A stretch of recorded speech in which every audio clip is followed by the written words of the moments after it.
තෙරුවන් සරණයි සියලු දෙනාටම.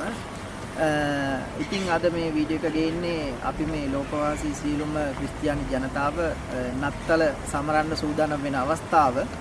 මේ වෙලාවේ ලහියේ ඉතින් ඉතාලියේ බොහොම උත්සාහකාරව නත්තල සමරන්න සූදානම් වෙනවා.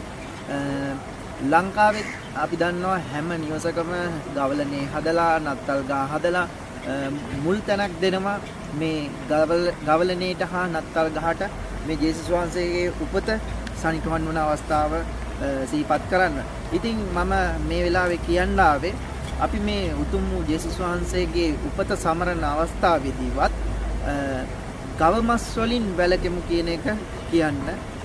මේ දෙසැම්බර් 24 25 26 යන දවස් 3වත් අපි ගවමස් වලින් වැළකීලා මේ උතුම් වූ ජේසුස් වහන්සේගේ උපත සමරනවා නම් පවපින උඩ නෙමෙයි මේක ගරුත්වයක් වශයෙන් එතුමන්ට කරන ගරුත්වයක් වශයෙන් උන්වහන්සේට උපත ලබන්නට ගවහල ගවයා තමයි ගවයාගේ නවාතැන් පොළ තමයි ලැබෙන්නේ. එතකොට ඒ ගවයාගේ නවාතැන් පොළ එහෙම නැත්නම් ඒ ගවයාගේ මස් ටික එදාට අපි කෑමට ගන්නවා නම් ඒක අපි සතාට කරන අගෞරවයක් වෙනවා කියලා පෞද්ගලිකව මම හිතනවා.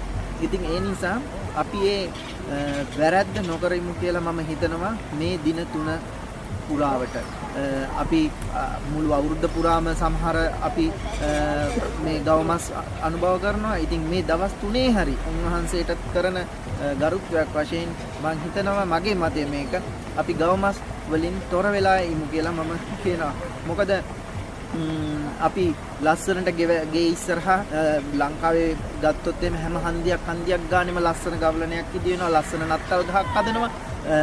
ඒ වගේ ලස්සනට වී වගා අර වී පැල කරලා ලස්සනට අපි ඒවා නිවසේ පවා ඒ විදිහට ලස්සනට අලංකාරවත් කරලා හදනවා. හැබැයි ඒ හැම අවස්ථාවකදීම ගෙදර අර ගවලනේ මූලිකත්වයේ දීලා නත්තල සමරන ඒ අවස්ථාවේදී හැම ගෙදරකම වගේ බහුතරයක් නිවස්වල ඒ මොහොතේම ඒ ගවලනේට මූලිකත්වයක් දීලා නත්තල සමරන අවස්ථාවෙම ගෙදර මුට්ටියේ ගවමස් පැහෙනවා.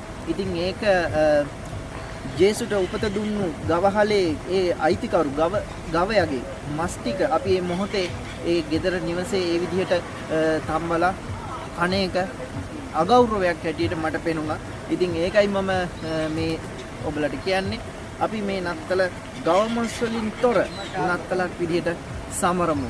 ඒක මම හිතනවා මෙතනින් එහා අපේ પરම්පරාවට ඉදිරි પરම්පරාවට අපි අදිනම් මේක පුරුදු කරොත් එහෙම මේ අනිත් දින ගැන නෙමෙයි මම කතා කරන්නේ. මේ නත්තල සමරන මේ අවුරුද්දටම එකපාරක් මේ නත්තල සමරන මේ දින 3ේදී වමනක් ගවමස් වලින් තොර වෙලා අපි මේ උන්වහන්සේගේ උතුම් වූ උප්පත්තිය සිහිපත් කරමු කියන එක මම ඔයගලට සිහිපත් කරනවා. අපි දන්නවා ඉරිදා පූජාවට අපි යනකොට කතෝලික බැතිමතුන් පූජාවෙන් සප්‍රසාද වහන්සේව ලබාගෙන උගුරෙන් පහළට යන්න කලින් අපි කටයුතු කරනවා ගව මස් කඩේට යන්න, හරක් මස් කඩේට යන්න. අපි හරක් මස් කඩේට ගිහිල්ලා මස් ටික ගන්න පොලිමේ ඉන්නවා මේ සප්‍රසාද වහන්සේ උගුරේ මේ අපේ හදවත තුල රැඳී ඉන්නකොට අපි ජේසුගේ ශ්‍රී ශරීරය හා ශ්‍රී රුධිරය කියලා අපි ඒ ජේසුගේ ශ්‍රී ශරීරය හා රුධිරය කියලා සප්‍රසාද වහන්සේ ගන්නකොට ඒක ලබාගෙන අපි එහෙමම දුවන්නේ මස් කඩේට. එතකොට අපි එතනදිත් ලොකු අගෞරවයක් කරනවා කියලා තමයි මගේ පෞද්ගලික මතය. ඉතින් මම ආරාධනාවක් කරනවා අපි ඒ මස් වලට වැය කරන මම දන්නවා නත්තල් දාට ටොන් ගාණක් හරක් මස්, ඌරු මස්, ඒ වගේ විවිධ මස් වර්ග පාවිච්චි කරනවා. අපි හරක් මස් ටික හරි නිවසට ගන්න එක වළක්වගෙන ඒකට වියදම් වෙන මුදලි අලුත් අවුරුද්දේ අසරණ වෙලා ඉන්න දරුවන්ට පාසල් යන්න අකුරු කරන්නට අවශ්‍ය කරන පොත් ටිකක් එහෙම නැත්නම් පොත් බෑග් ටිකක් සපත්තු කුට්ටමක් අරන් දෙන්න කටයුතු කරොත් මේ එක ගෙදරකින් මේ දේ පටන් ගත්තොත් ඔබේ පවුලේ ඔබේ ගමේ ඔබ අවට ඉන්න සියලු දෙනාම මේ දේ කරાવી. හැම ගමකම ඉන්නවා අසරණ පවුලක්. හැම ගමකම ඉන්නවා පාසල් යන්න බැරිව, අයට සපත්තු දෙකක් නැතිව, අඳින්න ඇඳුමක් නැතිව, උදේ වේල කන්න නැතිව, පාසලේ කොටින්ම කියනවා නම් පහුගිය කාලේ අපි දැක්ක විවිධ මාධ්‍ය වලින් අපි දැක්ක සමාජ මාධ්‍ය ඔස්සේ පවා විභාගයට විභාග ගාස්තු ලියා ගන්න බැරිව විභාගයට නොයා ගෙදර ඉන්න දරුවෝ ඉන්නවා අපේ ලංකාවේ. ඉතින් අපිට පුළුවන් නම් මේ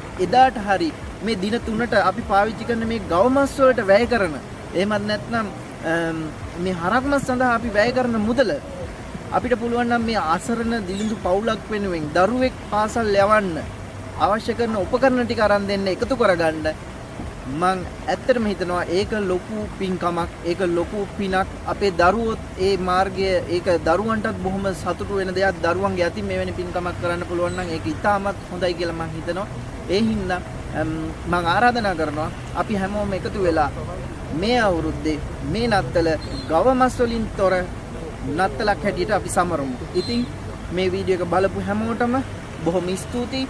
මේ වීඩියෝ එක ෂෙයා කරන්න ඔබේ මිතුරන්ව දැනුවත් කරන්න. මේ වගේ වීඩියෝ තවත් ඉදිරියට අපි ගේනවා වෙරෝන වෙදමැදුර තුලින්. මේ හැම වීඩියෝ එකකම එන මේ බලන හැම වීඩියෝ එකකින්ම එන ආදායම් මම මේ සම්පූර්ණයෙන්ම මේ YouTube channel එකේ මේ නාලිකාවේ සියලුම වීඩියෝ වල එන ආදායම වැය කරන්නේ ලංකාවේ අසරණ දරුවන්ට ඒ වගේම විවිධ තරාතිරම් වල අසරණ වෙලා ඉන්න බේත් ටික ගන්න නැති කන්න බොන්න නැති පාසල් යන්න නැති ඒ වගේ දරුවන් වෙනුවෙන් තමයි මේ මුදල් වැය කරන්නේ මේ නාලිකාවේ සියලුම ලැබෙන මුදල් මම වැය කරන්නේ ඒ අසරණ දරුවන් වෙනුවෙන් මේක සමාජ මෙහෙවරක් විදිහට කෙරෙන නාලිකාවක් මේකේ සෑම රුපියලක්ම හැම සතයක්ම වියදම් කරන්නේ අසරණ දරු පවුල් වෙනුවෙන් ඉතින් මං කියනවා දිගටම රැඳී ඉන්න වෙරෝනා වෙදමැදුර YouTube channel එක එක්ක තෙරුවන් සරණයි